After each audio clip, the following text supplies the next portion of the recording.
शरबत को जिहाद से जोड़ने वाले बाबा रामदेव को एक बार फिर से कोर्ट से तगड़ी फटकार सुनने को मिली है। हालांकि इस बार दिल्ली हाई कोर्ट में इस मामले की सुनवाई चल रही थी, इसलिए दिल्ली हाई कोर्ट ने बाबा रामदेव को फटकार लगाई और उनके इस बयान की आलोचना भी की।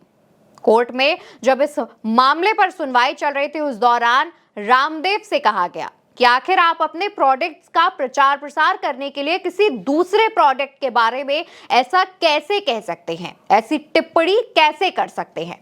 कोर्ट पे बेंच की तरफ से इसको भी पूछा गया। सुनवाई करते हुए बेंच ने यह भी कहा कि इस ऐसे मामले से अदालत की अंतरात्मा को झटका लगता है, इसे माफ नहीं किया जा सकता।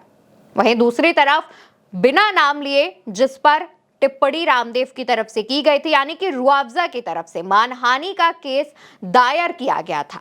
रुआवजा की तरफ से कोर्ट पहुंचे सीनियर एडवोकेट ने कहा था कि इस केस को हैरान कर देने वाला है, सांप्रदायिक विभाजन कराने वाला है और हेट स्पीच जैसा मामला है।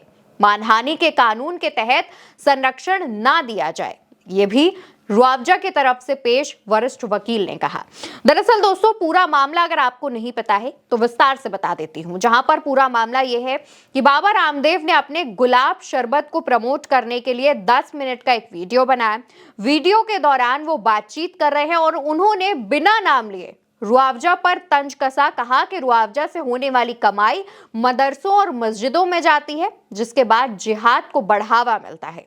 उन्होंने रुआवजा के शरबत को शरबत जिहाद का नाम दिया। इसके अलावा तमाम आरोप लगाए। उन्होंने कहा कि अगर पतंजलि का गुलाब शरबत खरीदेंगे तो देश के योगदान में पैसा जाएगा, देश की शिक्षा, पतंजलि की शिक्षा, तमाम बातें कही कि इनको बढ़ावा मिलेगा। लेकिन अगर आप उस शरबत जिहाद को खरीदते हैं तो उसका जो पैसा है वो देश में जो तमाम चीजें हो रही हैं, हिंसा हो रही है, उसके बढ़ावे में जाएगा। ये तमाम बातें सामने आई। उसके बाद खूब तहलका मचा था। सोशल मीडिया पर भी बाबा रामदेव के इस बयान की आलोचना की जा रही थी। कहा जा रहा था कि आखिर अपने प्रोडक्ट बेचने के लिए आप किसी दूसरे के प्रोडक्ट का इस तरीके से कैसे उस पर बयानबाजी कर सकते हैं, कैसे ऐसा बयान दे सकते हैं।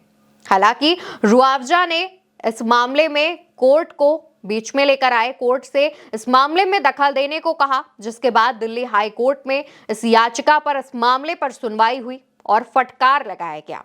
जब इस मामले की सुनवाई हो रही थी, उस दौरान रामदेव और रामदेव की तरफ से यानी पतंजलि की तरफ से पेश वकील ने यह कहा कि इस मामले से जुड़े तमाम पोस्ट वीडियो हटा लिए जाएंगे और ऐसा किया भी गया।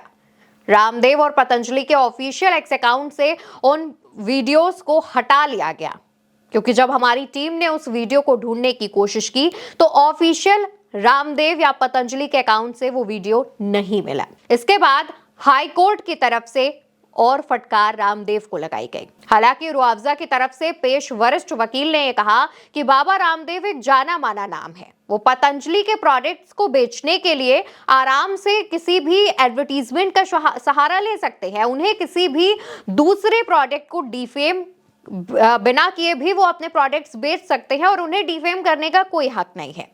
हालांकि रामदेव को एक बार फिर से कोर्ट की तरफ से फटकार मिली है। इससे पहले सुप्रीम कोर्ट ने भी पतंजलि के तमाम प्रोडक्ट्स पर फटकार लगाई थी और रामदेव से सवाल पूछा था। अब इस मामले पर एक हलफनामा दाखिल करने के लिए भी रामदेव को कहा गया है। पतंजलि की तरफ से कहा गया है कि एक याचिका, एक हलफनामा इस पूरे मामले पर दायर किया जाए और इस मामले पर जवाब दिया जाए। आगे आकर के ये बताया जाए कि आखिर ऐसा क्यों किया गया।